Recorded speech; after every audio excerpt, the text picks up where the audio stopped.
Hello guys, today I'm showing you how to reset the tire pressure warning.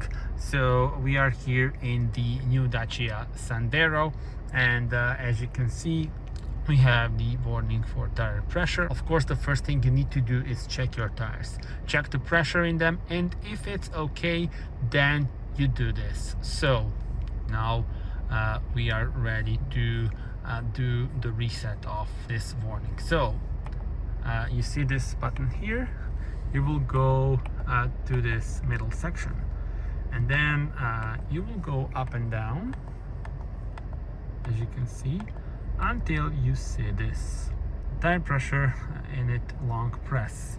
And now just long press the OK.